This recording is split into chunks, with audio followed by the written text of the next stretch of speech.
Bom, pessoal, primeiramente, bom dia. Estamos iniciando aqui o segundo dia da conferência. Acho que todo mundo já sabe qual é o primeiro painel, que é um dos painéis mais esperados por todo mundo. A gente está recebendo aqui o Gabriel Aleixo, que ele é pesquisador do Instituto de Tecnologia e Sociedade do Rio de Janeiro, um dos principais think tanks de tecnologia e internet do Brasil. E o Rodrigo Batista, que é CEO do mercado Bitcoin, que é a principal casa de câmbio Bitcoin real, agora tem Litecoin também aqui do Brasil. Bom, o tema, Bitcoin, os desafios da inovação por trás de uma moeda digital. Então, para agradecer a presença dos dois, crio uma salva de palmas.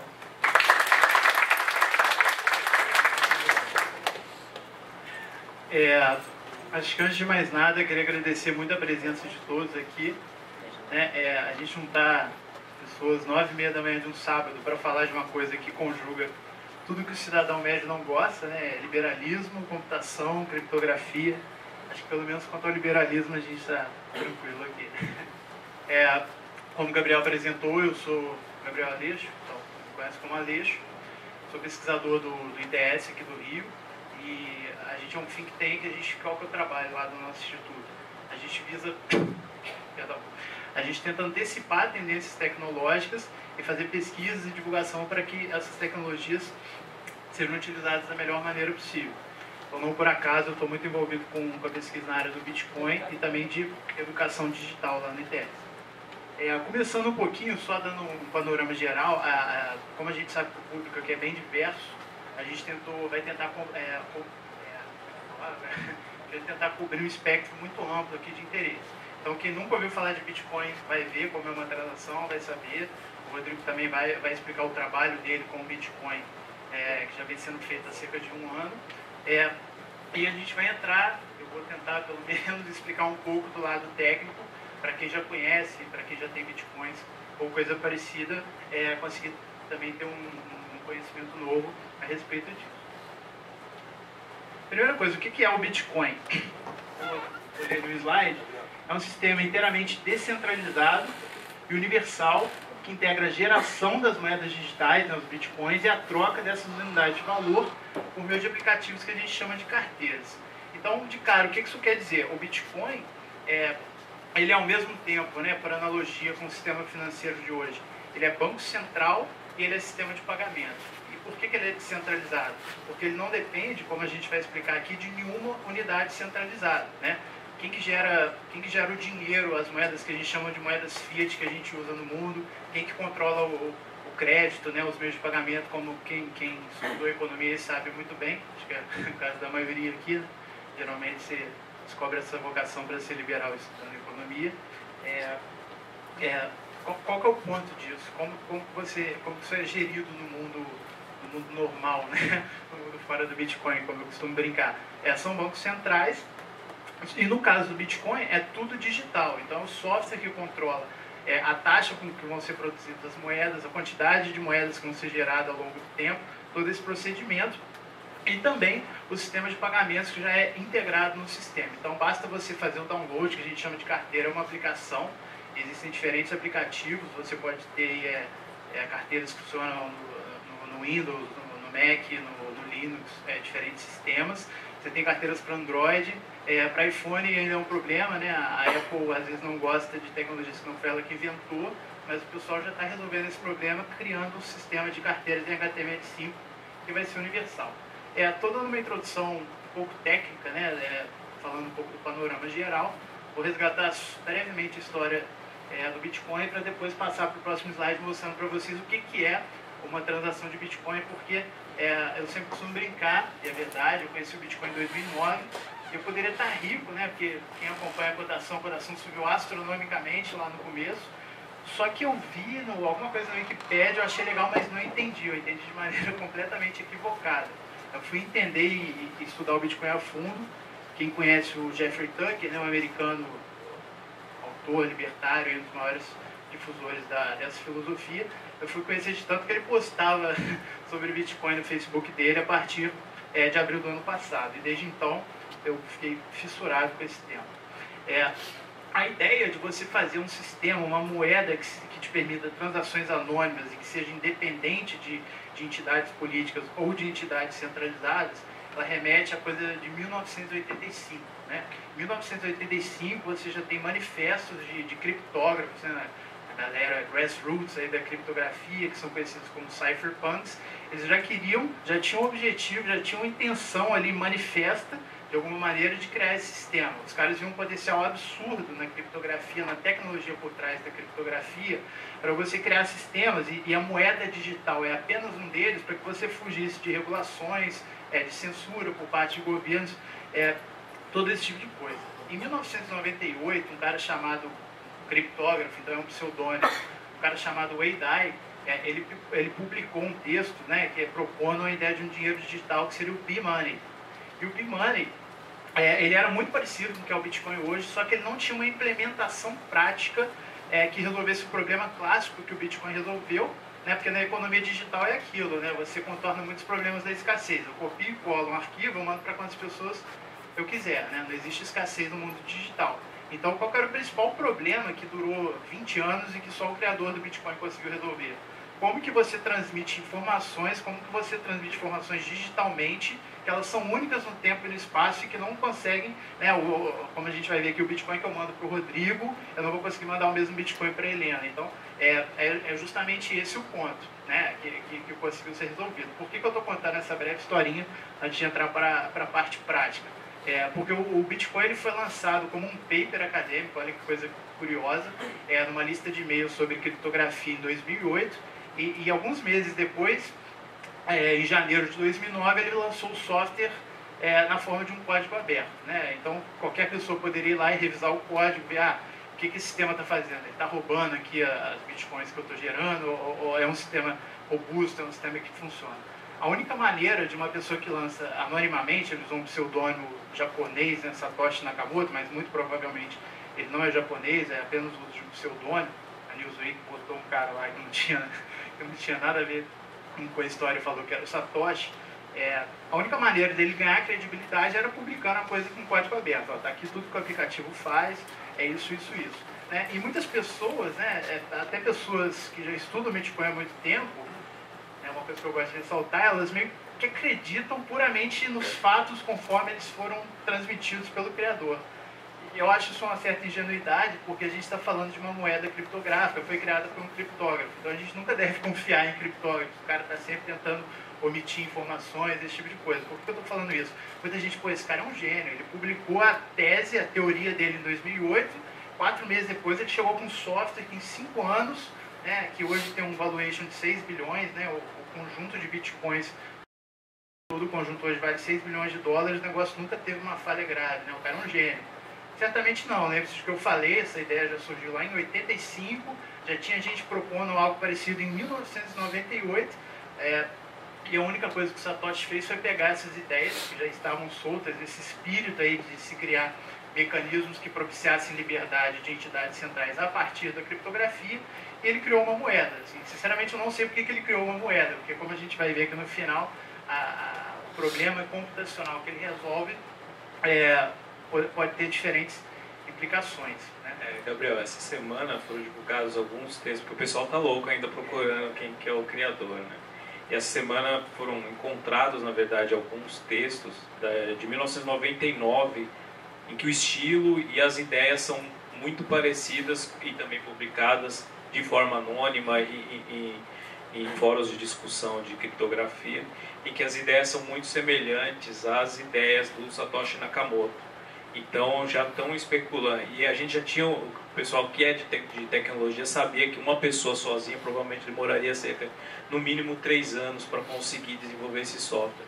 Então provavelmente desde 99, quando ele já tinha essas ideias consistentes, se for de fato ele, aparentemente então foi de 99 até 2009 para desenvolver toda a tecnologia e fazer todas as emendas tecnológicas que ele precisou. Né? Então foi aproximadamente 10 anos entre a concepção e corroborando um pouco o que você está falando, Rodrigo, eu já vou entrar na parte mais, quem não conhece moeda deve estar um pouco perdido, eu já vou entrar um pouco mais na parte prática. Mas é muito interessante que corrobora o que você está falando, né? O sistema ele arquiva no computador de todas as pessoas que estão na rede todas as transações.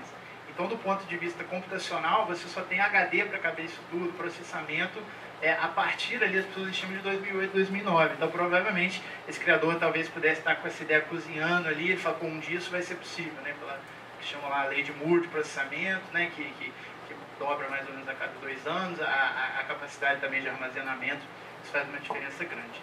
Eu vou passar agora para uma parte um pouco mais palpável aqui da nossa fala. Eu peço para quem é um pouco mais conhecedor do Bitcoin, eu acho importante explicar o básico para todo mundo. Eu vou só levantar aqui um pouquinho para ficar um pouco mais fácil de mostrar.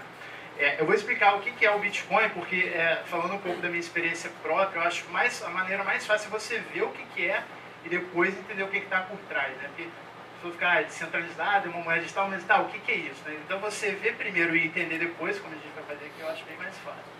Então vamos tomar como dado, eu prometo a vocês que eu vou fazer o meu melhor para explicar depois o que está acontecendo por trás desse processo. Vamos tomar como dado, o Bitcoin hoje está valendo uma unidade R$ 1.250 lá no mercado Bitcoin. Na verdade caiu um pouquinho aí por causa daqueles anúncios, né? A China tem uma preocupação muito grande, né? Porque o Bitcoin é totalmente descentralizado e dependente do governo. Então, volta e meia eles falam que vão banir o Bitcoin, que não vão. Isso afeta, obviamente, a cotação, porque a China, absurdamente, o volume é absurdamente maior do que o de outros países. Também com a população daquele tamanho não era diferente. Mas, tomando como dado, né? Eu tenho lá que eu sei que o Bitcoin hoje vale uma unidade de R$250. Você pode comprar em frações, tá? Então não se assusta. Eu estou acessando aqui um site que eu acho interessantíssimo, Mercado Popular. Acho super bacana, na minha opinião verdadeira, isso não é um teatro. É uma das maiores criações aí no universo libertário dos últimos anos. Eu estou dando uma olhada lá no site deles. Eu li os artigos e falei, pô, legal, eu vou doar Bitcoin para esses caras para incentivar que eles continuem a escrever coisas interessantes. E como eu falei, eu acho isso daqui no cantinho da página deles, esse endereço completamente bizarro, né? Uma sequência de até 34 caracteres alfanuméricos. O que é isso? Isso aí o endereço, é a sua chave criptográfica pública. É como se fosse o seu endereço de e-mail, ou como eu gosto de fazer uma analogia, sua conta corrente. Isso aqui é um número que você pode passar para qualquer pessoa, ela não tem acesso a qualquer dado pessoal. Eu falo e é verdade, é muito mais fácil hoje você criar uma carteira de Bitcoin, um endereço para receber e enviar Bitcoins, do que você criar um e-mail. Você já criou o Gmail, sabe, ali o Google, você pode mentir, né? Mas o Google pede seu nome, muitas vezes ele fica até insistindo para você dar o seu telefone. O endereço de Bitcoin não, você baixou uma carteira, você baixou, o que é a carteira, sempre lembrando, você baixou um aplicativo, você baixou um software, você abriu esse software, ele automaticamente cria esse endereço. Um endereço praticamente aleatório, vamos dizer assim. Você pode criar quantas carteiras você quiser sem custo algum, ou seja, como se você pudesse criar quantos endereços de e-mail, quantas contas correntes você quisesse, sem custo algum. E como eu falei, um sistema criptográfico de chave pública e privada, que traduzindo para português, ele automaticamente cria para você um endereço único.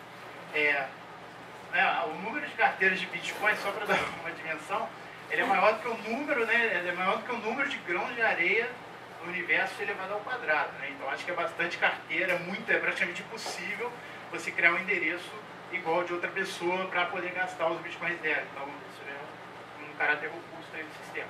Então automaticamente ele cria esse endereço e ele cria uma coisa igualmente bizarra, que é também uma sequência de até 34 caracteres alfanuméricos, que é a sua senha, né? Que eu chamo de senha, que é a chave criptográfica privada. Isso você deve guardar contigo, né? Porque é essa sequência que você precisa para gastar os seus bitcoins.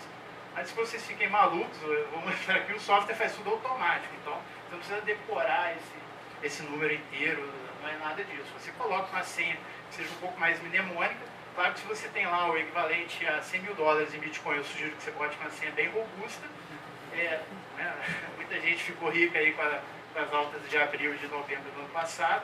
O Bitcoin teve uma valorização recorde de 1.200% num período de cerca de um mês, uma coisa radical. Mostrando como então a coisa funciona. Você tem lá o arquivo com a sua chave criptográfica privada que fica guardado.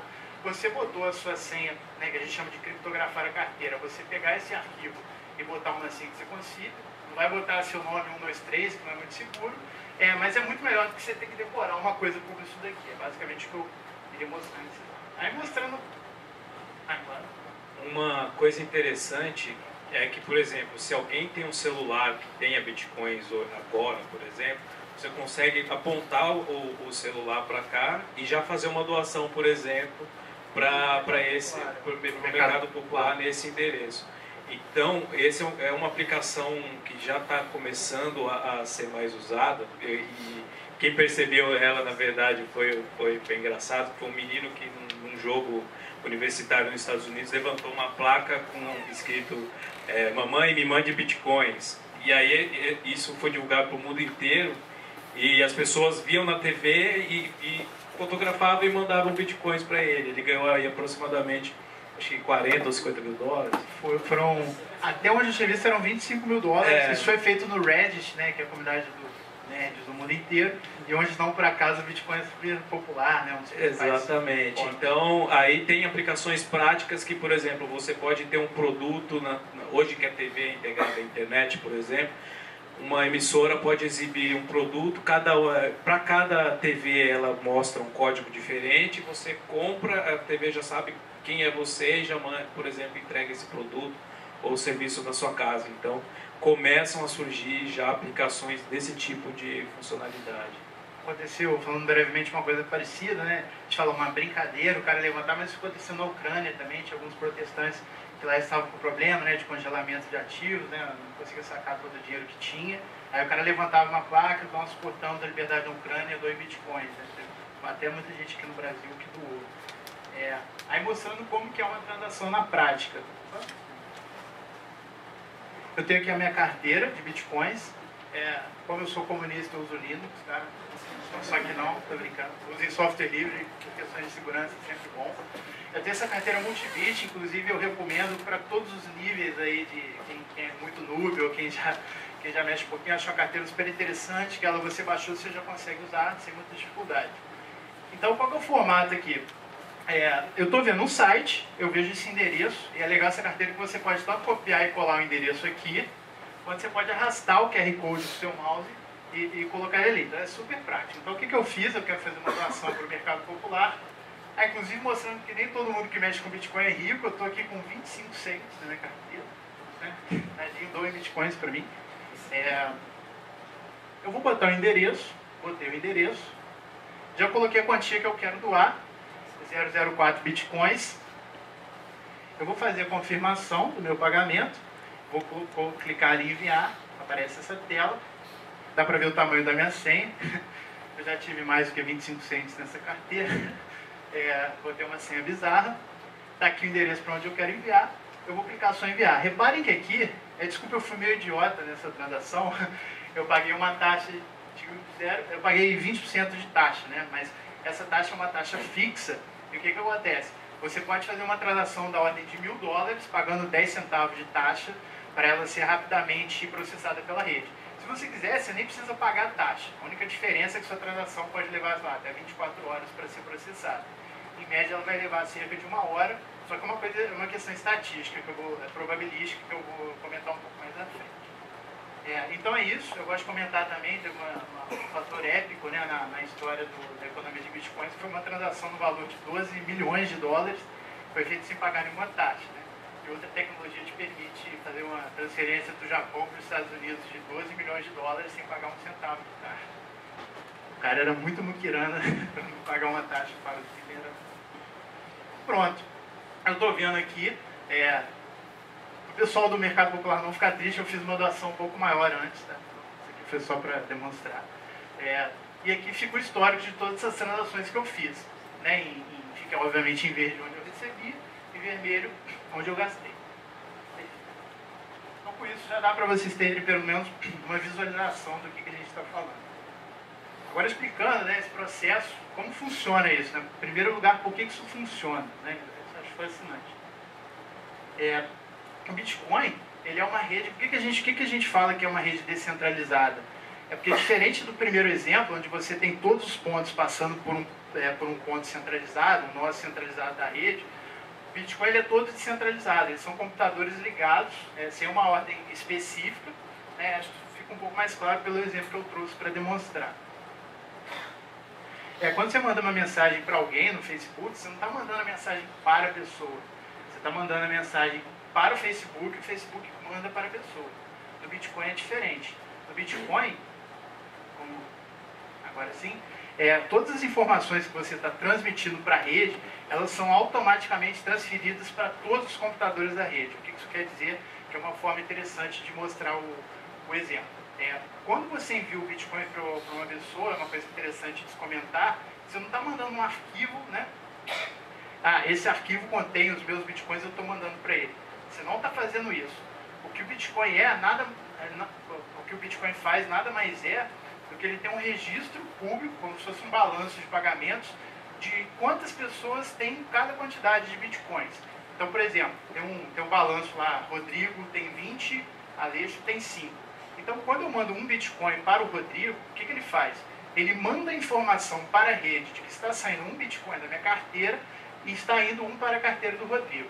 Então, ele não está enviando um arquivo, ele está enviando uma informação que ela é repassada a todos os computadores da rede para que possam validar a informação de que a partir daquele momento, dado que eu transferi um Bitcoin para ele, a carteira dele em todos os computadores da rede, no balanço de pagamento, a carteira dele tem que estar com 21 e a minha com 4. Entenderam mais ou menos o que eu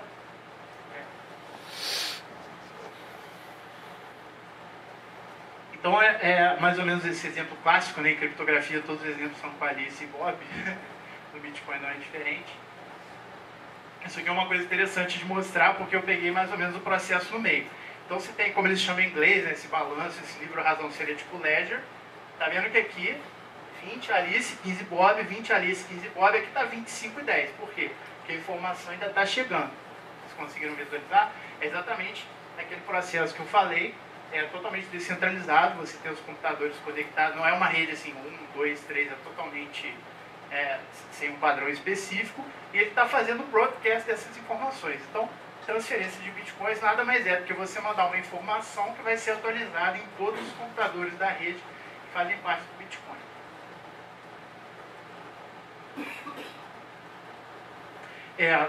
Ali tem um detalhe técnico que eu vou... O tempo já está um pouco avançado. Aqui é aquela questão que eu falei, você tem a chave pública, né, que são até 34 caracteres alfanuméricos, uma grande bizarrice, e o Bitcoin funciona mais ou menos dessa maneira. Você tem uma chave privada, que é o que eu falei, como se fosse a senha do seu computador, e o que ele faz? Quando você manda uma mensagem, essa mensagem, eu acho que eu faço fazer uma analogia, como se fosse uma função matemática. Essa mensagem você não fala, mande um Bitcoin. Ele tem tipo uma função criptográfica, como se fosse um F de A, B, C, que você coloca a informação A, informação B, informação C. Eu estou mandando esse Bitcoin, esta é a minha chave criptográfica que comprova que esse Bitcoin é meu, e C é para quem eu estou mandando. Essa mensagem é enviada para a rede de maneira... eu falei, quando a gente fala chave privada, é como se fosse uma variável de entrada dessa função, a mensagem é outra e você tem a mensagem assinada e isso é transmitido para todas as pessoas da rede. E essa mensagem assinada, como eu falei, como se você tivesse um F de ABC, isso vai resultar nessa mensagem F de ABC, que é enviada para todos os computadores da rede, e todos os outros computadores conseguem facilmente derivar dessa função a sua chave pública. Ou seja, todas as pessoas conseguem verificar se o Bitcoin que você está mandando, se aquela mensagem que você está enviando para o mundo, para a rede, de todos os computadores do Bitcoin ligados todos os computadores ligados na rede do Bitcoin, se aquela informação ali é legítima ou se o mesmo Bitcoin, ao mesmo tempo eu estou com 2 notebooks ligados e ao mesmo tempo eu mando uma mensagem, eu gasto meus Bitcoins com uma pessoa e gasto os Bitcoins com outra. Porque um sistema que não evitasse esse problema estaria fadado ao fracasso. Também detalhes um pouco mais técnicos que eu vou pular aqui por conta do tempo, mas acho que, obviamente, eu estou reduzindo um pouco a complexidade do sistema, mas para ficar fácil de todo mundo entender. Então, a única coisa que eu queria comentar disso é que cada transação ela é única no tempo e no espaço. Tem só mais um detalhe que eu acho que é o grande pulo do gato, que eu gostaria de comentar aqui. que é esse aspecto. O Bitcoin, todas as transações, você imagina que eu sou esse ponto da rede e eu gasto um Bitcoin, mando para uma pessoa, e eu gasto esse mesmo Bitcoin e mando para outra pessoa. Por que isso poderia ser um problema que demorou tanto tempo para ser resolvido? Porque, é o que eu falei, não é uma rede que funciona. Primeiro esse recebe, depois esse, depois esse, depois esse. Não é assim. Eu poderia, ao mesmo tempo, para esse lado da rede, eu mando lá para o Japão uma mensagem falando que eu mandei o Bitcoin para a Alice. E eu mando para esse lado da rede a informação de que o mesmo Bitcoin eu mandei para o Bob. Isso não funcionaria. Então, qual que é a solução genial que o Satoshi propõe para esse problema?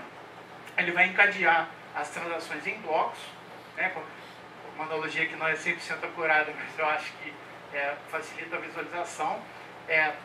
Como se ele colocasse as informações em um cofre, e cada cofre, com todas as transações ocorridas nos últimos 10 minutos, eles fossem liberados quando um dos mineradores, que é o processo que eu vou explicar agora, descobre a senha daquele cofre. Então é o que eu falei.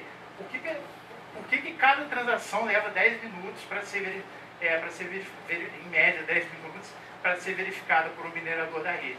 Porque se fosse automática a confirmação, existiria aquele problema que eu falei. Eu posso mandar uma informação para um lado da rede e mandar outra informação para o outro lado da rede. Então, isso seria extremamente problemático. O que o Satoshi faz é encadear essas transações em blocos, né? É como se cada cofre, a senha de cada cofre, tivesse ligada ao cofre que foi aberto anteriormente, colocando todas as transações como válidas, né? Porque, como eu falei, todas as transações são públicas, né? O sistema é pseudônimo, porque você não precisa registrar o seu nome falando que aquela carteira é sua. Então, se você não fala, você não está expondo seus dados, nada disso. Só que as transações são todos os computadores ligados, pelo menos os que usam a carteira original, eles agregam um arquivo, que a gente chama, né, o arquivo blockchain, com todas as transações por meio desse sistema. Então, se você, as informações são únicas no tempo e no espaço. Então, se um minerador acha lá que você mandou um Bitcoin para a Alice e você tentou mandar depois para o Bob, essa informação vai ser recusada pela rede, porque ele tem no computador dele todo o histórico de transações e alguém já falou e transmitiu essa informação para a rede de que antes você gastou aquele dinheiro. Então, é mais ou menos assim que funciona. Ele conseguiu, por uma maneira que tecnicamente seria bem complexa de explicar, resolver esse problema. A parte de como obter bitcoins. Você pode receber, né, por serviços ou doações. Eu mostrei o exemplo de uma doação que eu fiz. Então, sei lá, o mercado popular pode usar a doação que eu fiz para comprar um e-book sobre libertarianismo e escrever textos ainda melhores. Você pode comprar com moedas fiat, né, que a gente fala de moedas estatais, o real, dólar, ien, etc.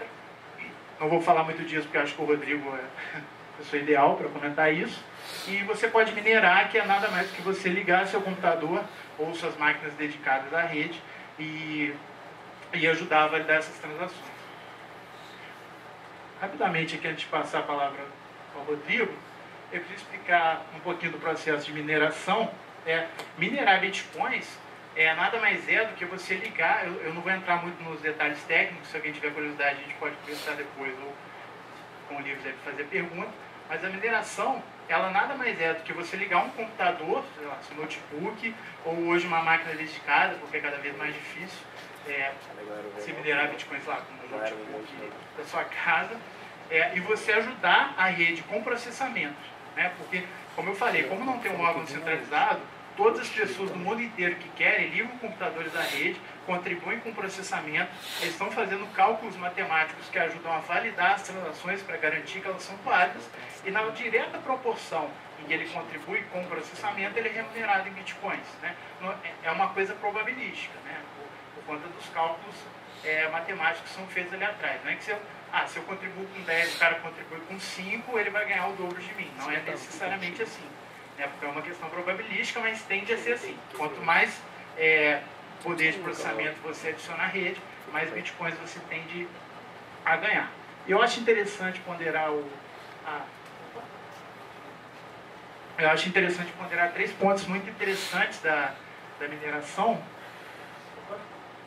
Já volto no slide anterior, que ela serve basicamente a 3 princípios. A segurança da rede, né? Então, os mineradores estão fazendo cálculos que ajudam a validar as transações, garantindo que não haja esse problema do gasto duplo. O Satoshi pensou na mineração como um sistema razoavelmente justo de criação e distribuição dessas moedas. Como eu falei, não existe um banco central falando tem que ter mais ou menos moedas, então ele precisava de um sistema para distribuir. Ele coloca essa distribuição de bitcoins baseada em quem ajuda a rede na direta proporção com que essa pessoa ajuda. E tem uma coisa que eu acho interessante, né?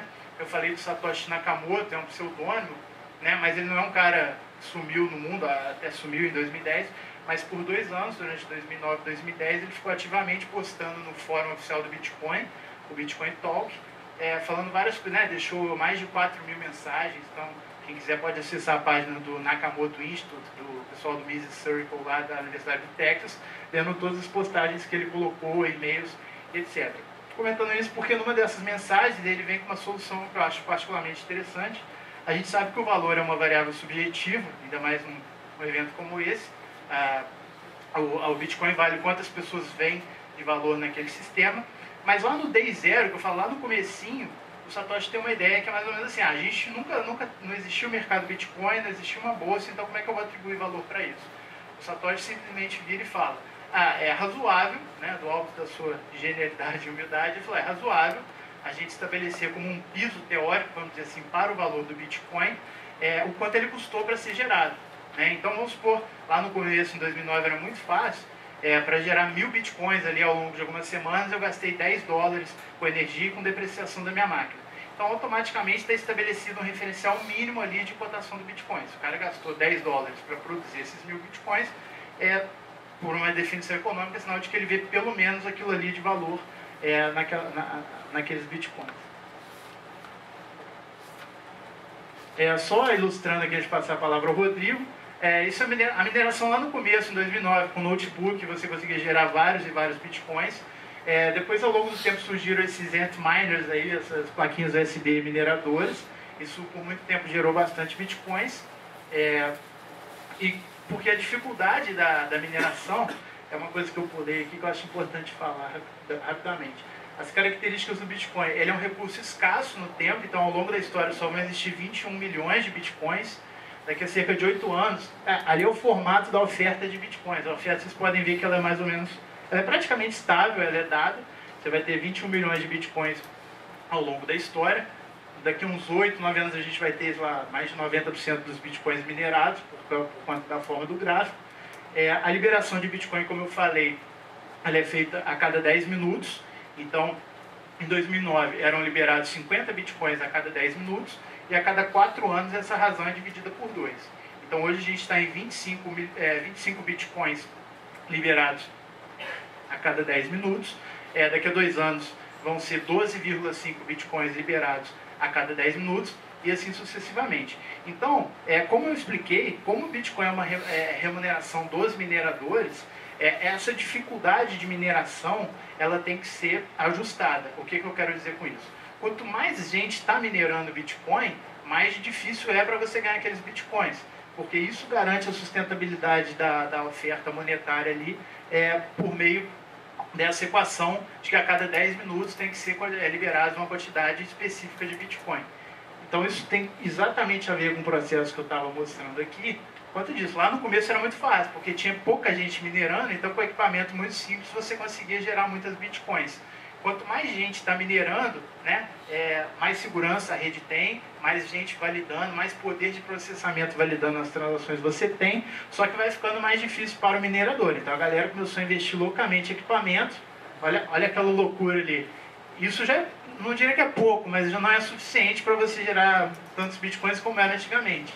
Hoje, você já tem um cara, isso aí é uma das maiores do mundo, se eu não me engano, nessa última foto, o cara que ele compra um servidor inteiro, com máquinas especificamente desenhadas, né, os ASICs que a gente fala, são máquinas com chips especificamente desenhadas para fazer os cálculos que ajudam na validação da rede e que geram bitcoins como remuneração para esses mineradores.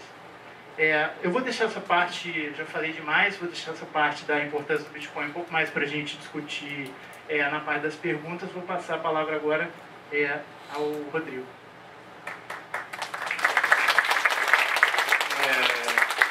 Então, meu nome é Rodrigo Batista, eu sou sócio do mercado Bitcoin, que é uma espécie de corretora de moedas virtuais. Então, no meu site as pessoas podem trocar reais por bitcoins ou bitcoins por reais. Então, basicamente, essa é a função do site.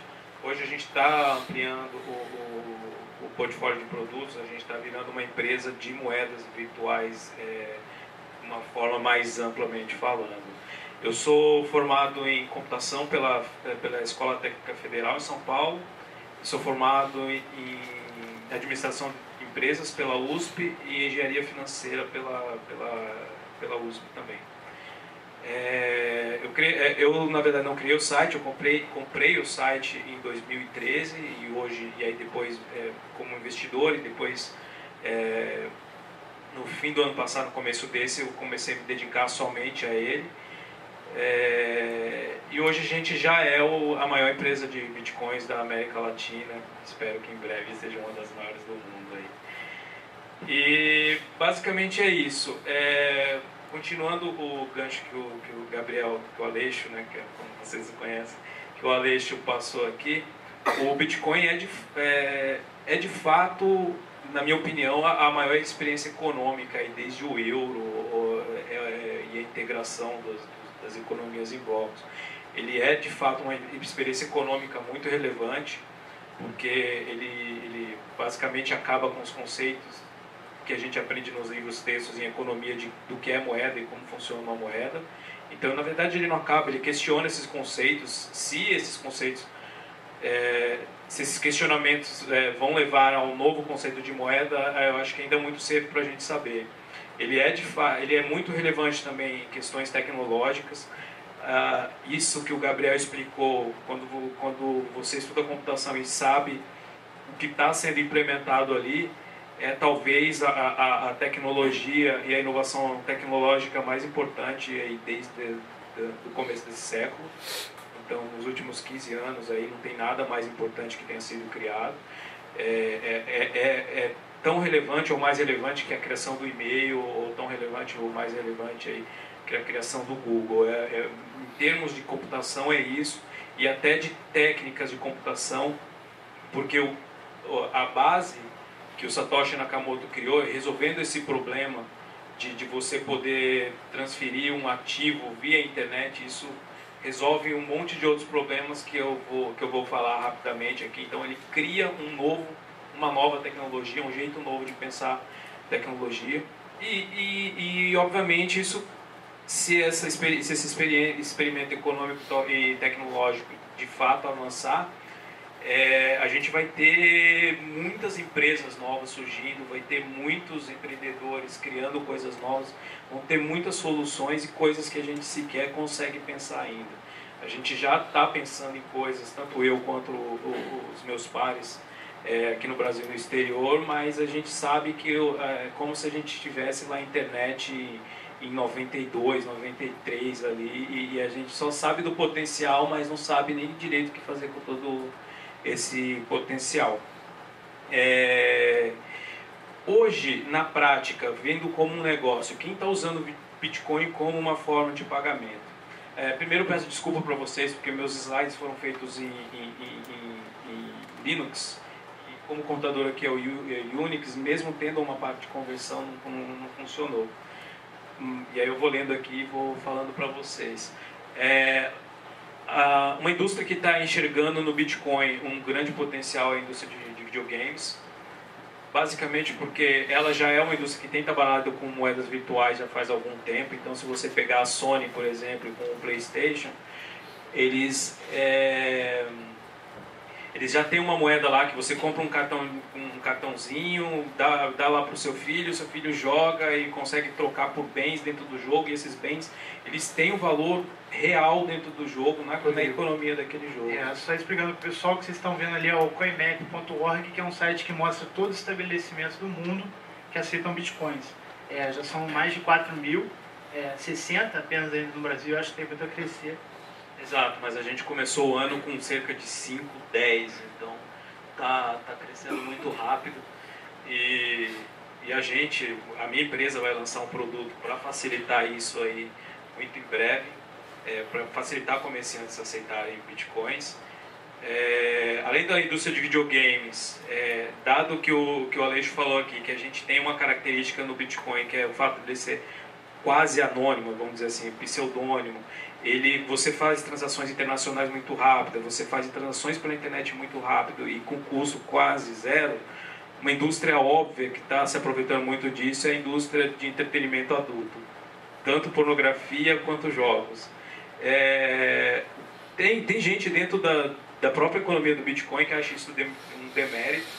Eu acho fantástico, na verdade, porque tanto a fotografia analógica, quanto o cinema, quanto o VHS, quanto o streaming, todas as tecnologias de comunicação de dados, de informação, que foram relevantes na história, começaram primeiro com a indústria pornográfica e muitas indústrias ilegais também, porque de fato eles têm menos amarras para adotarem novas tecnologias e eles têm incentivos financeiros para romper com o que exista e começar uma coisa nova. Só dando uma noção de números ali, a Overstock, que é uma das maiores varejistas americanas, né? Não é uma Amazon, mas é 10 vezes maior do que muitos varejos brasileiros online. No primeiro mês aceitando Bitcoin, eles tiveram receitas de 1 milhão de vendas em Bitcoins. Nesse primeiro semestre aceitando Bitcoins, eles tiveram uma alta de 9%. E o Porn.com, né, o Rodrigo estava falando da indústria adulta, depois do primeiro mês aceitando Bitcoins, 25% dos usuários prêmios registrados no Porn.com usavam Bitcoin. Parece uma brincadeira, é curioso, mas o potencial é gigantesco. Exato. A gente tem muito, já no Brasil, e eu já noto isso no meu site, pessoas físicas que recebem dinheiro do exterior e que fazem pagamentos para o exterior. Então, se você tem um professor de inglês canadense que te dá aula via Skype, se você for pagar com PayPal, além de demorar muito, você vai ficar aí cerca de 10, 15% de taxas, dependendo dos países que estão envolvidos. O Bitcoin é possível até fazer essa transação sem taxa nenhuma, dado o seu professor aceitar o absurdo de receber 24 horas. Então,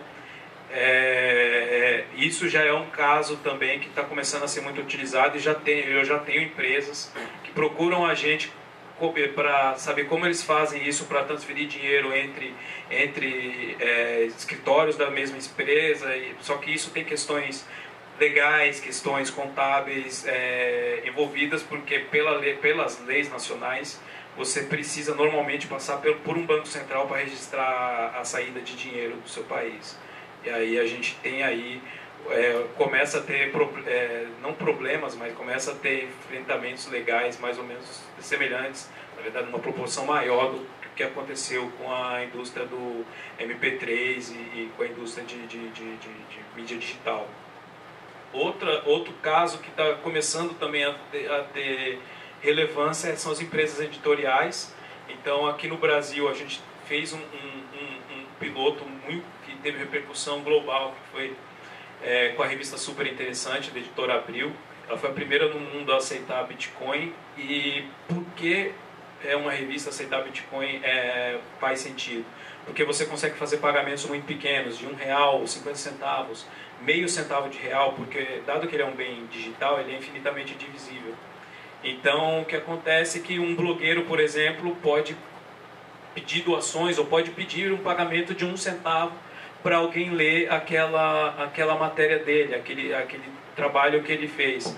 Então, hoje já tem, por exemplo, tentativas de tornar o Bitcoin, por exemplo, nativo no navegador web. Então, seria muito simples. Você chegou num artigo lá que custa 1 centavo de real, você clicaria, já sairia 1 centavo, foi pro blogueiro e já está pago. Então, esse é mais um caso que está começando também a ter a ser relevante. Isso a gente falando no mundo que está agora, mas já tem muita gente pensando no que vai acontecer aí nos próximos meses e anos aí com a tecnologia. O primeiro a gente vai precisar de fato se entender com os governos e com as questões legais, porque as questões que o Bitcoin acaba batendo de frente são muito complexas. Por exemplo, o caso de emissão de dinheiro. Então, da mesma forma que é fácil para mim para eu pagar um professor de inglês, é fácil também para eu fazer uma evasão de divisa de dinheiro, de propina, por exemplo. Ou é fácil eu financiar uma atividade terrorista. Então, por isso, o governo americano, por exemplo, eles ainda estão um pouco perdidos de como regular, porque ao mesmo tempo que é difícil até, você não consegue enquadrá-lo hoje como sendo uma moeda, como sendo um commodity, como sendo nada que exista hoje. Ele é uma outra coisa que tem características dessas coisas, mas para um regulador lá com seus 70 anos e que só está pensando no seu aras no fim de semana, tudo, para ele é muito complexo de realmente entender o que está acontecendo. Então a gente tem essa questão. A segunda é, dado que isso começa a ser resolvido, a gente também precisa, eu digo, os empreendedores que estão começando a surgir nessa área, precisam tornar a tecnologia fácil. Assim, a gente teve aqui uma explicação básica de meia hora para tentar dar uma ideia, e é difícil.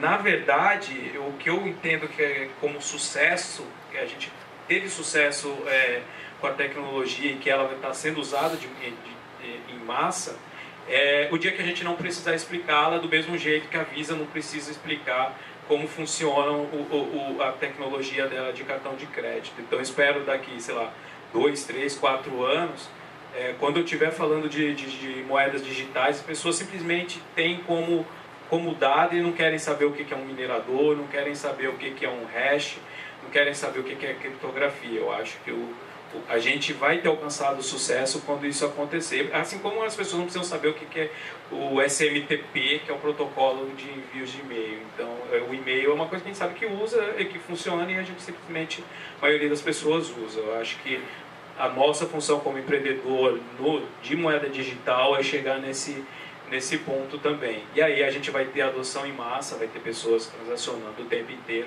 sem sequer saber que elas estão usando todo esse arcabouço tecnológico aqui que o Alex explicou.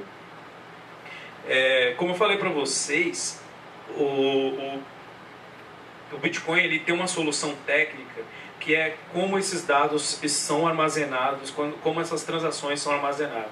Então, assim, qualquer transação dentro da rede ela é pública, é fácil você auditar, ver de qual endereço, aqueles endereços, do endereço XYZ foi para o endereço ABC, isso tudo fica registrado publicamente desde a primeira transação feita pelo Satoshi Nakamoto, quando ele criou quando ele criou o primeiro grupo de bitcoins. Isso, junto com a questão de você conseguir transferir propriedade pela internet, então você não está transferindo só informação, você está transferindo valor, e você também está transferindo propriedade. Isso já está começando a trazer outras aplicações fora da área financeira.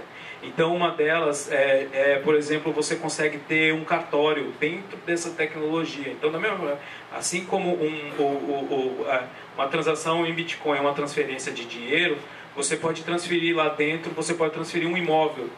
E se esse imóvel foi transferido de lá e é uma transação pública, você, na verdade, está acabando com esse, vamos dizer assim, quase cartel, com essa coisa maluca que são os cartórios, e está realizando a função deles praticamente com custo zero.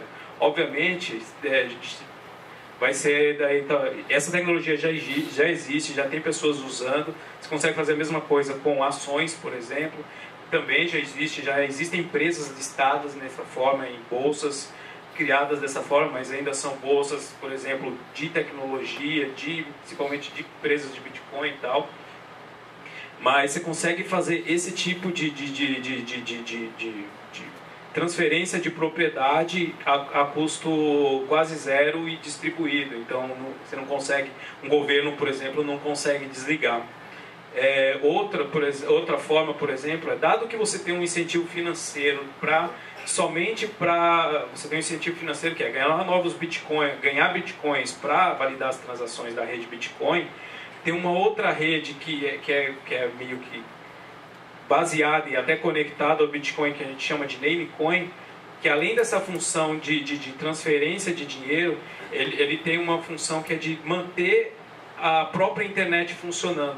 Porque, basicamente, assim, a internet hoje, você tem o que a gente chama de servidores de domínio, que são fáceis de desligar. Por isso que, por exemplo, lá na Turquia, durante a Primavera Árabe, em qualquer um dos países, era fácil desligar os servidores. Com essa tecnologia do Namecoin, cada minerador de Bitcoin, cada pessoa que está ligada à rede, ela passa a ser como se fosse esse servidor de domínio. Então, um governo, por exemplo, não consegue desligar a internet.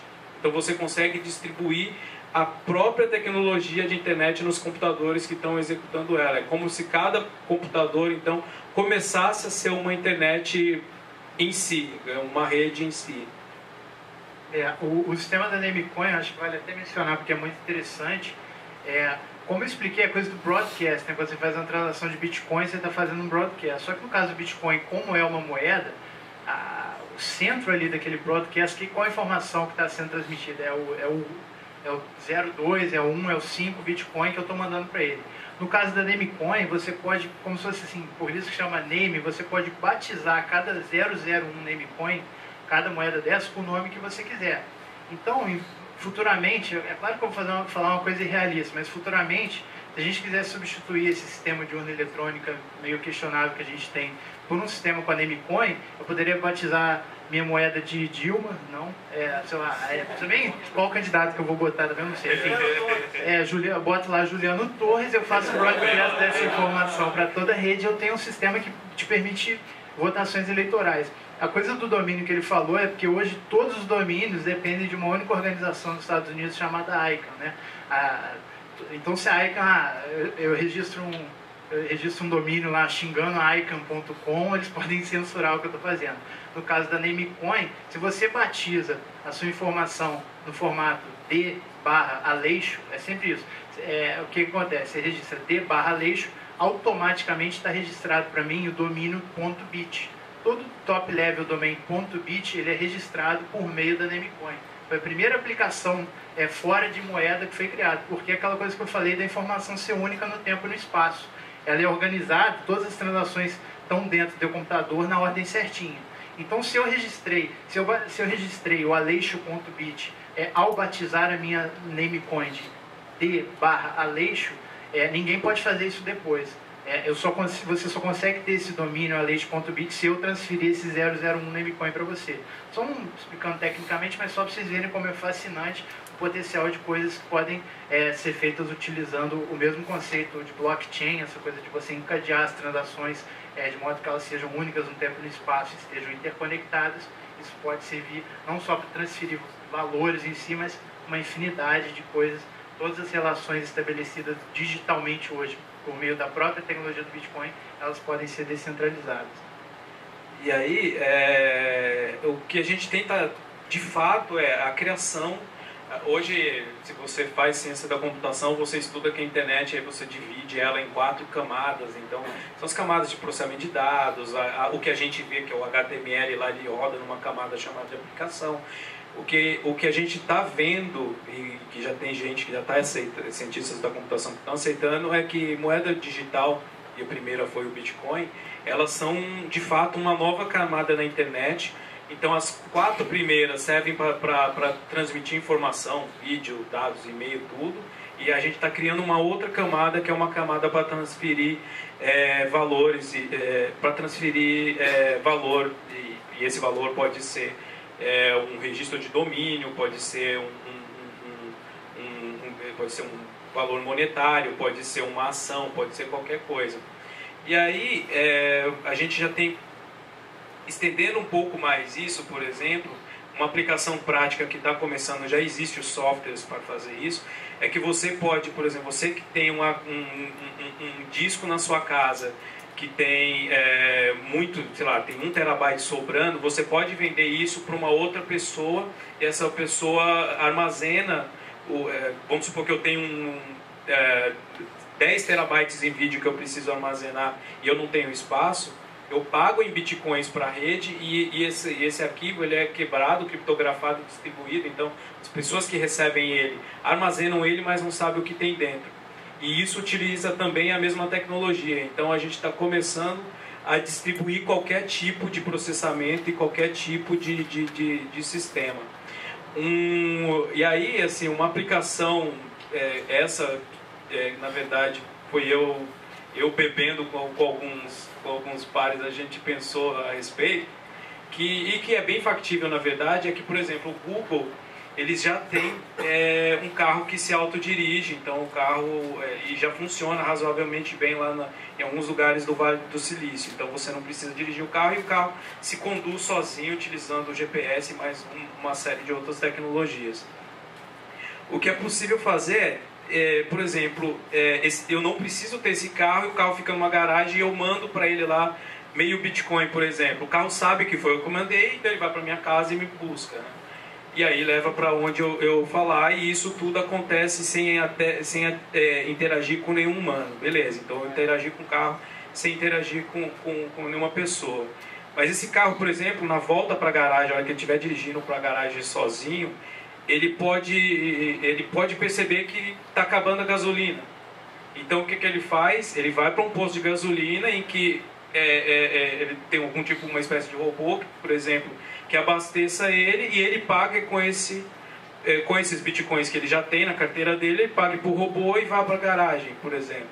Então, de fato, a gente tem um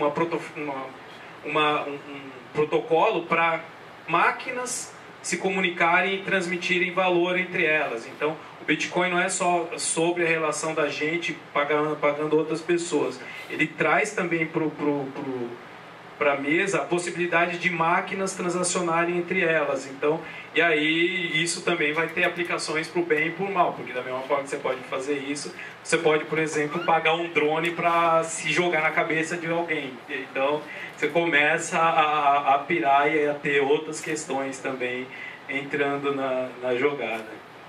Então, assim, o que a gente tinha para falar é isso, e aí agora a gente está aberto a perguntas, e a gente sabe que é um assunto complexo, dificilmente a gente vai conseguir exaurir aqui hoje.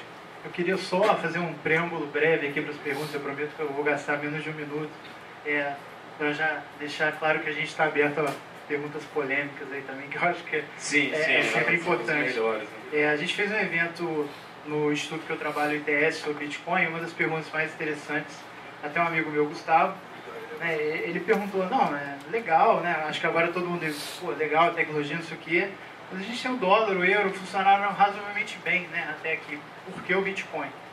Aí até um professor da Escola de Administração da FGV, um dos maiores pesquisadores sobre Bitcoin no Brasil hoje, o Alexandre Linhares, que mexe com isso desde o começo, deve ter ganho um dinheirinho aí, ele citou um cara muito interessante, que é o Nassim Taleb, que é um estatístico ensaísta de origem libanesa, e é interessante que ele tem até bastante influência do Hayek, né?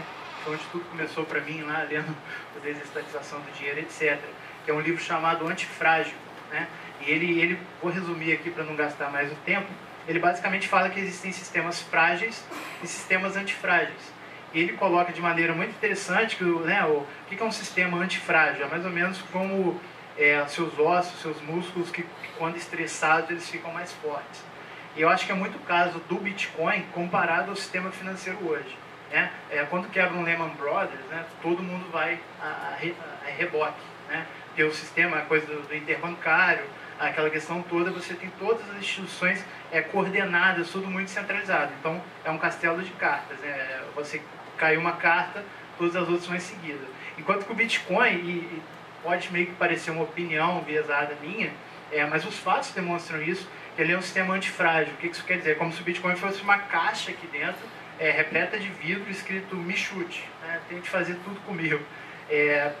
e você dá porrada, a cada 6 meses tem uma crise grande e não se torna uma crise sistêmica, né? A gente teve o Silk Road lá, que o pessoal usava para comprar e vender drogas, o FBI apreendeu, muita gente perdeu o Bitcoin que tinha guardado no site. A gente teve a quebra da maior, que foi, né, já chegou a ser a maior exchange do mundo, a MTGOX.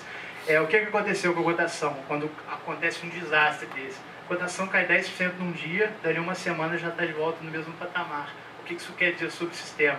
É um sistema antifrágil.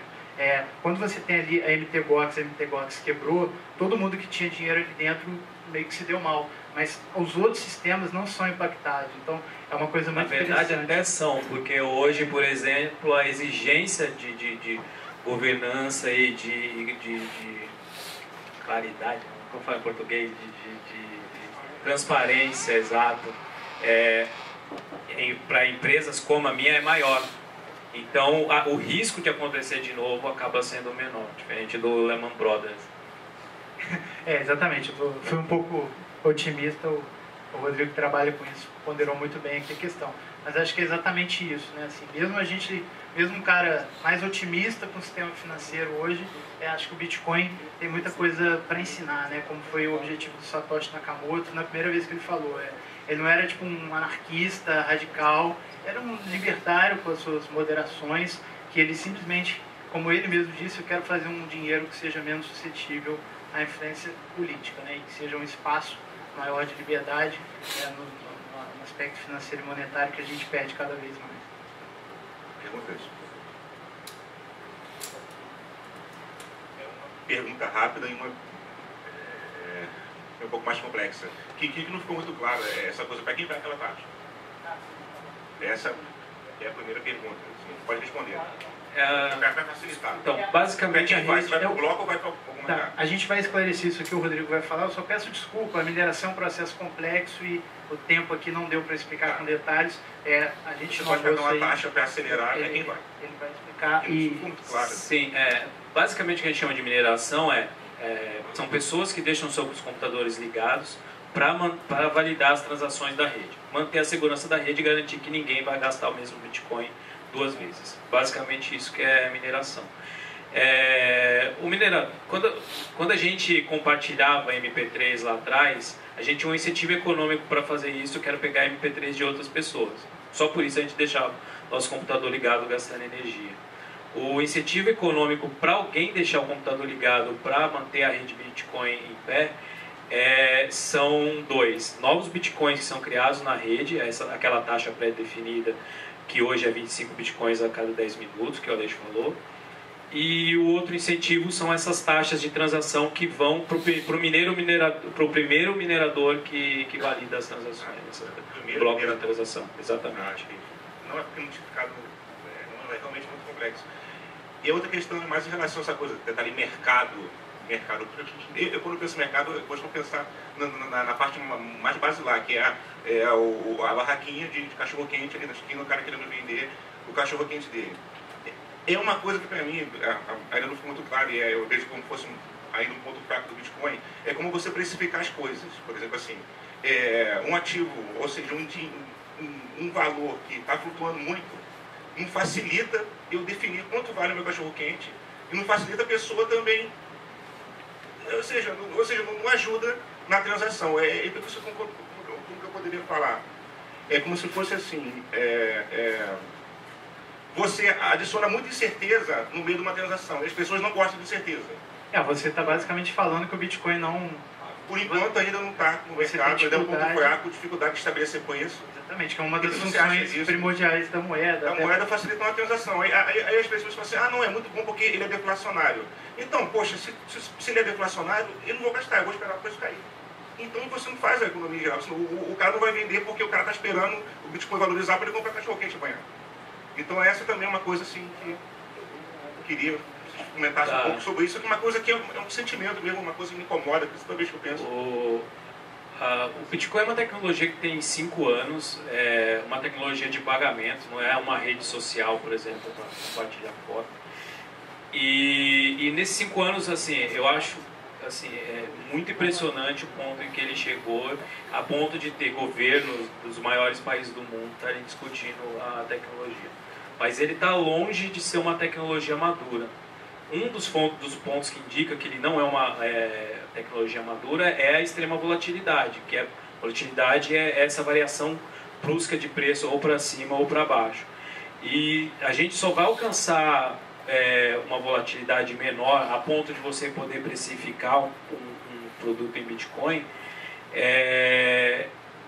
quando ele for muito adotado por muitas pessoas e aí uma notícia ou um operador específico não conseguir manipular o preço, que é isso que acontece hoje, por isso tem essas variações.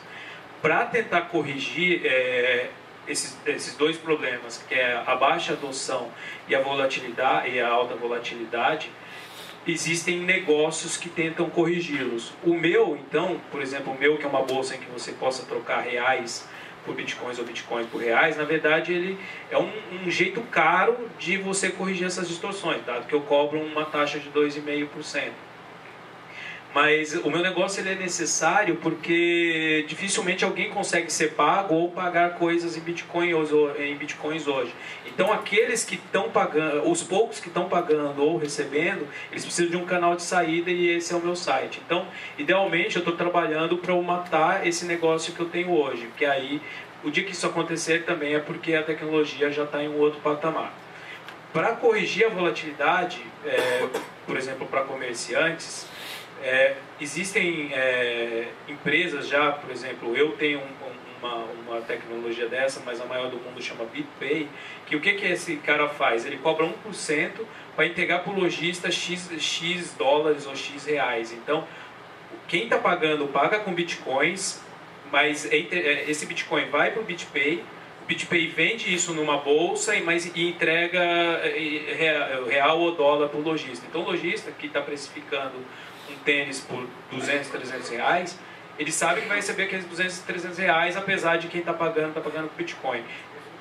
O BitPay assume o risco. Então, o BitPay, e para isso, ele cobra uma taxa de 1%. Então, ele também é um negócio que, idealmente, ele deixaria de existir no longo prazo, entendeu? Então, o próprio mercado, acho que encontrou essas soluções, que são bolsas e gateways de pagamento. É o caso, por exemplo, da Overstock, que é o seu exemplo, né? Eles têm um gateway de pagamentos lá, eles recebem em dólar.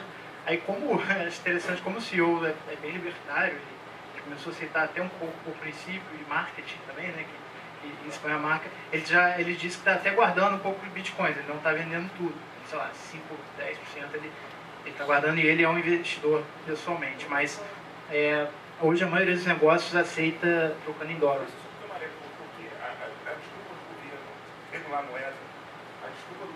A moeda é justamente isso. Não, se deixar livre é muito volátil e isso impede o crescimento econômico. Entendeu? Assim, então, eles falam que toda essa regulação do sistema bancário é justamente para ter uma moeda estável para você facilitar as transações.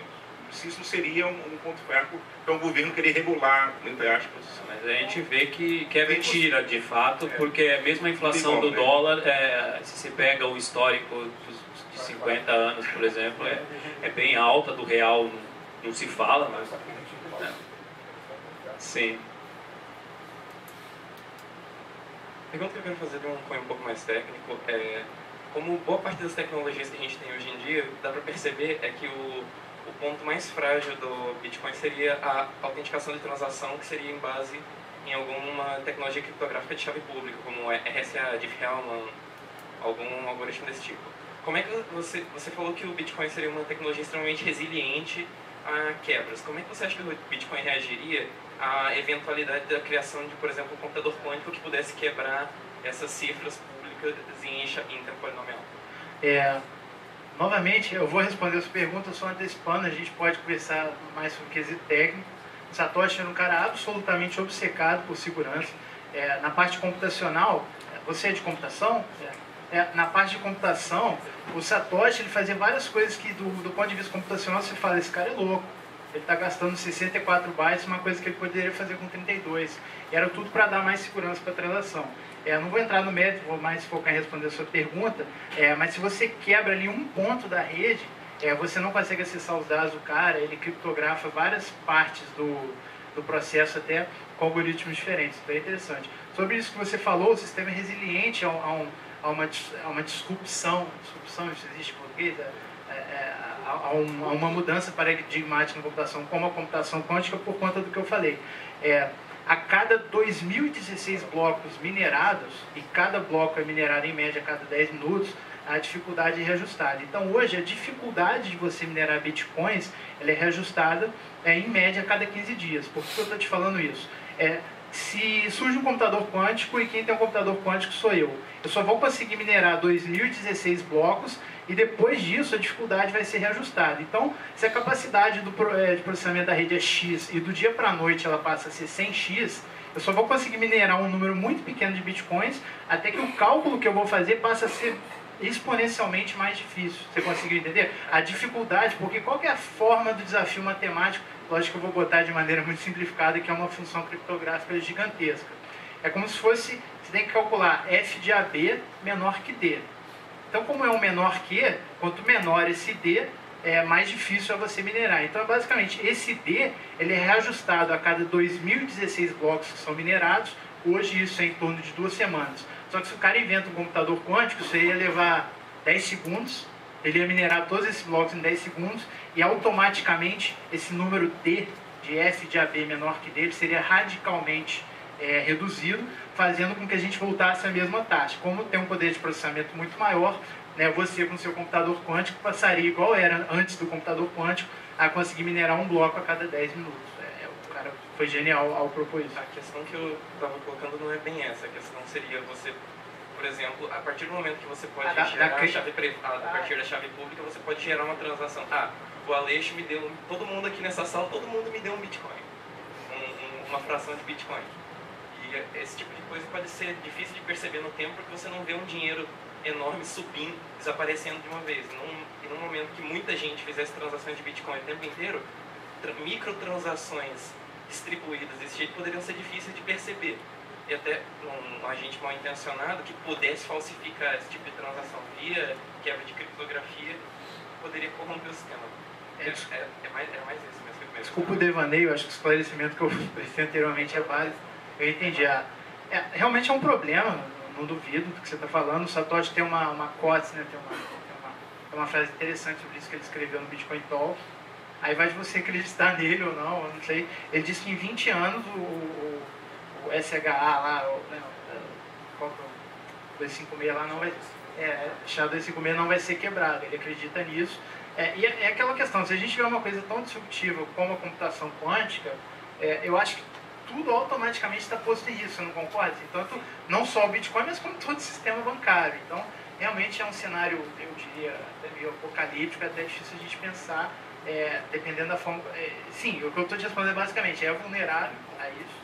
Né? Existem partes do sistema que, dependendo do que aconteça, ela não é vulnerável, como essa que eu expliquei anteriormente, mas essa coisa da quebra realmente é algo que, até onde eu consigo entender, eu tento entender a parte técnica, mas tem alguns pontos que eu, sendo sincero, eu tenho um pouco de dificuldade, porque eu não sou da área de computação, mas até onde eu entendo, isso não teria uma solução imediata, até porque seria um problema sistêmico usar o mundo, né, da computação e não apenas o Bitcoin.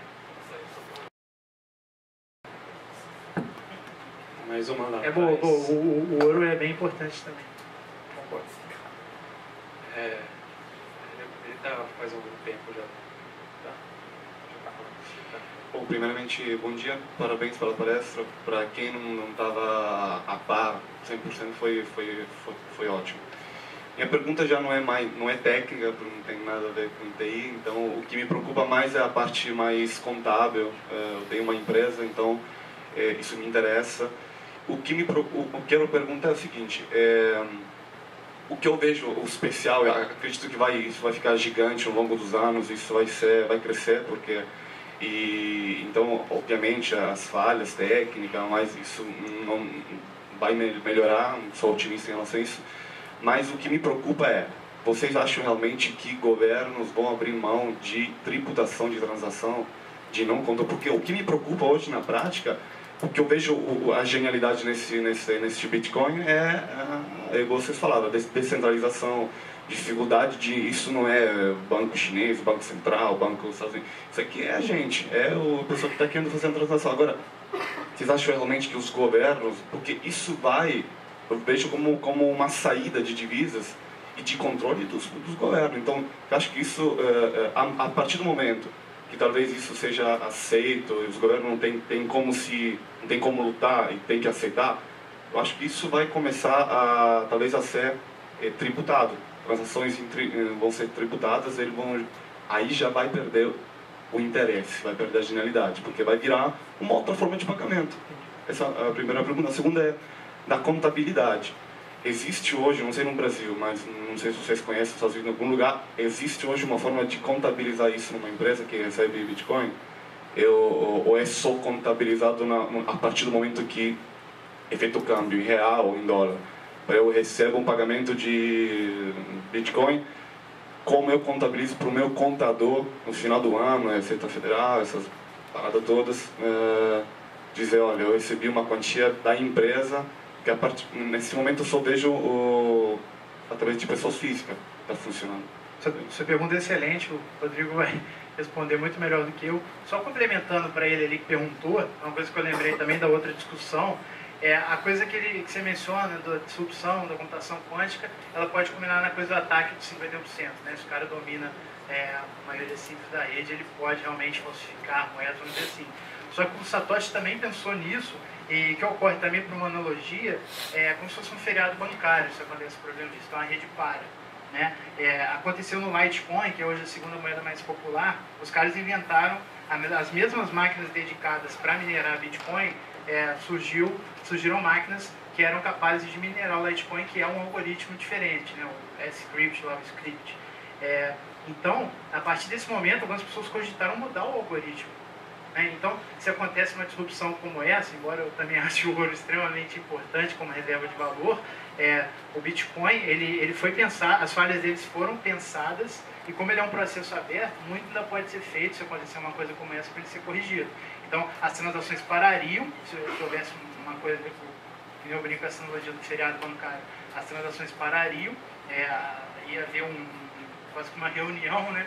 Os mineradores iam ter que entrar num consenso e poderia se mudar, por exemplo, o algoritmo para que, a partir daquele momento, fosse ajustada a questão da computação quântica. Então, não eu concordo que é uma falha de design, não é uma falha que o cara esqueceu, é uma característica do protocolo, mas haveria sim solução. Então é uma coisa em aberto, porque como eu falei, o próprio Satoshi acha que é uma coisa que só poderia acontecer daqui a 20, 25 anos, 15 agora, né, porque o Bitcoin já tem 5 anos, mas a coisa é séria, assim, o cara é muito bom. Respondendo a sua primeira pergunta, né, questão dos governos e de tributação. Obviamente os governos vão querer tributar e já estão tributando. Então a própria Receita Federal do Brasil já divulgou, não um comunicado, mas já falou por meio de um dos porta-vozes qual que é o tratamento que tem que ser dado a ganhos oferidos com Bitcoin, que é o mesmo tratamento que você daria, por exemplo, a um quadro ou que você comprou por um valor por outro, ou a um item qualquer que você comprou, que é o que eles chamam de ganho de capital. Então você comprou um Bitcoin por X e vendeu por 3X, você precisa pagar 15% nessa diferença de 2X. E isso já é meio que o que está acontecendo em todos os países. Mesmo isso acontecendo, a fiscalização deles é difícil. Eu acho que em certo momento eles vão procurar empresas igual a minha para tentar fiscalizar, mas no momento que isso acontecer também eles têm que reconhecer oficialmente que o Bitcoin não é só um ativo e talvez que seja uma moeda ou um misto disso. Então a gente tem muita discussão nessa linha ainda. E assim, o governo fazendo o que ele tem outorga da população para fazer, que é coletar impostos. Então, duvido que a gente consiga escapar. Vai ser mais difícil para eles conseguirem pressionar por isso, porque dado que, por exemplo, se eu recebo um pagamento do exterior por algum trabalho que eu fiz, é mais difícil de saber, mas no momento que eu cheguei e comprei um carro, o governo já tem esse dado também, então não muda muito nesse ponto. Mas é um jeito novo, com transações mais baratas, mais rápidas. Ainda sobram muitas coisas, mesmo com a interferência do governo, sobram muitas coisas e seria um governo com menos poder sobre as pessoas. questão contábil, tá complicada, assim. A minha empresa, a gente faz muito pagamentos em bitcoins até para incentivar a própria economia. Então, por exemplo, a gente já está tomando multa porque as nossas declarações do ano passado a gente não conseguiu fechar ainda, porque assim, a gente tem um contador assim, muito bom, e mesmo ele está com algumas dificuldades de como ele vai reportar, porque tem coisa que a gente comprou, por exemplo, a gente importou uma máquina que é uma ATM que vende bitcoins, e foi paga em bitcoins o equivalente a $5.000. Em nenhum momento tem real. Em nenhum momento eu tenho um recibo em real, um boleto de cartão de crédito, não tenho nada. E tem outros casos ainda que a gente fez pagamento que nem tem o equivalente em dólar. Então, exatamente, o que a gente está fazendo agora ainda estamos trabalhando com o nosso contador para saber como que a gente vai reportar isso sem correr nenhum risco. E a partir do momento que a gente conseguir fazer isso, com consultas até aos próprios órgãos do governo e conseguir fazer isso, nossa obrigação, obviamente, é explicar como a gente fez, porque, dado que a gente, pela natureza do nosso negócio, a gente está fazendo isso primeiro, né? Nós vamos agora para a última pergunta, que o tempo já está esgotado, né? Eu queria saber qual vai ser o incentivo econômico de minerar Bitcoin quando a oferta chegar ao máximo, entendeu? Porque eu acho que não vai valer a pena você gastar energia, internet, para ganhar só a taxa assim, de transferência. Só o Satoshi sabe, né? Assim, na verdade, eu acho que o que vai acontecer, o mercado vai se ajustar. Provavelmente o que vai acontecer são só os mineradores mais eficientes vão permanecer, e a taxa que vai ser paga vai ser uma taxa de mercado. Então, provavelmente, você pagar com taxa zero, você vai ter que esperar muito mais tempo para ter uma confirmação, e você vai ter que pagar taxas um pouco mais altas, mas menores que, por exemplo, que uma tecnologia concorrente, por exemplo, um cartão de crédito, um PayPal, né? Eu acho que como ainda existe o incentivo econômico, vai ser só uma questão de precificar, de dar um preço para essa taxa. Acho que é bem simples. Só fechando aqui, a questão da taxa, né? É claro, como sempre falando, como a gente sempre falou, tem a questão de ser o código aberto, né? Então, várias dessas variáveis, claro que você não vai mudar a quantidade de bitcoins que vão ser produzidas, você não pode mudar, digamos assim, as cláusulas pétreas do Bitcoin, mas tem muitas coisas como a taxa que ela pode ir mudando ao longo do protocolo, isso pode ser adaptado, como ele falou, por uma lógica de mercado. Tanto que na última atualização a taxa do Bitcoin padrão caiu por 10 foi um pedido para viabilizar micropagamentos e coisas do tipo. Só fazer uma última observação, na verdade não é uma pergunta, né? Assim, eu queria saber qual é a avaliação de vocês dois acerca de uma certa obscuridade que ainda paira sobre o Bitcoin, porque assim, eu sou entusiasta do Bitcoin desde muito tempo, desde que ainda era viável minerar, farmar Bitcoin com computador pessoal, né? Então assim, eu acho uma ideia fantástica, inovadora, mas eu acho que ainda existe muitas questões a serem elucidadas. Por exemplo, o Satoshi Nakamoto, até hoje, por exemplo, ele sumiu durante um tempo e até hoje, objetivamente, a gente não sabe quem ele é, tá entendendo? Quais foram, como é que eu posso dizer, as intenções dele, e até a Newsweek fez a reportagem que eu conferi na íntegra, muito, muito boa, mas depois foi desmentida, né? E aí veio o MTGOX, né, que era uma bolsa de Magic, aí depois virou de Bitcoin, e assim, aí foi hackeada e perderam milhões, aí depois disseram que não foi hackeado, mas a matriz dele no Japão quebrou. Então assim, eu queria saber só, assim, qual é a sua opinião sobre essa obscuridade que ainda paira, assim, porque deveria ser algo um pouco mais transparente, né, até um pilar do Bitcoin deveria ser esse. Bom, eu acho que o Bitcoin ele é 100% transparente no que ele precisa ser transparente. Você imagina a identidade desse criador, né, que ele minerou o que se estima cerca de o equivalente a $1 bilhão em Bitcoins. Imagina o risco que esse cara correria se ele não fosse uma figura anônima. Esse é o primeiro ponto. Segundo, você imagina como muito foi bem discutido a perseguição política de um sistema que é totalmente partidária, independente de governos, então acho que teve um pouco isso. Mas eu nem acho que seja essa a motivação inicial, é quase uma questão cultural mesmo. O Bitcoin foi uma moeda criada no underground ali da criptografia, né, pelos cypherpunks. Muitas pessoas, o Rodrigo chegou a falar um pouquinho disso no começo, mas muitas pessoas especulam que o Satoshi Nakamoto seja o que a gente chama em inglês de um lurker das listas de e-mail de criptografia, né, desses cypherpunks, né, que rolam aí há quase 15 anos. O que quer dizer o termo lurker, né? É aquele cara que vai no fórum, que vai na lista de e-mail, ele lê tudo e não comenta nada. Então, assim, tem muita especulação, né? Vai lá, fala com o Eidai, que é o cara que influenciou o Bitcoin, ele fala que não é ele, né? Ele fala que ele não conhece Satoshi, então é muito difícil ponderar quem é essa pessoa. Muitas pessoas acham que é um criptógrafo novo, como eu falei, que estava sempre ali vendo o que estava acontecendo, pegou aquelas ideias, misturou e conseguiu uma implementação prática para aquilo de maneira genial. Então, só para fechar o ponto que você perguntou e ser mais objetivo, a questão da transparência do sistema. Eu acho que é 100% transparente porque tudo ali é código aberto, você consegue revisar, esse software aqui eu estou minerando, não está roubando os bitcoins, mas você consegue checar tudo aquilo ali, né? Obviamente, rapaz como ele ali da área de computação não vai ter dificuldade em entender esse procedimento. Acho que até uma questão quase poética, né? Meio filosófica também, acho que um pouco dessa omissão dele por trás de um pseudônimo é uma coisa tipo, todos que utilizam Bitcoin são no Satoshi Nakamoto, senão não importa quem é o criador, sabe? Porque o código está aqui, e tanto quando ele sumiu do mundo, né?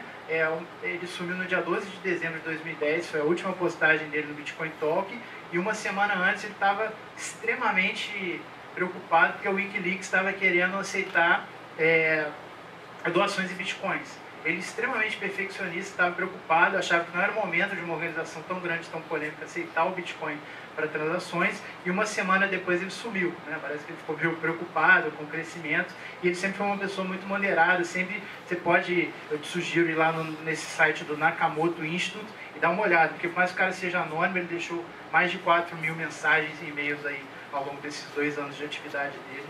Então acho que você vai poder entender um pouco melhor assim, quem ele é, o que ele instruiu, e eu acho que não é tão importante saber quem é, a minha opinião, porque todo o sistema é aberto para quem quiser checar e ver o que acontece. Eu entendo que para o mainstream isso é um problema, mas acho que aos poucos as pessoas vão entender melhor. Obrigado, pessoal. Obrigado, Rodrigo. Obrigado, Ali.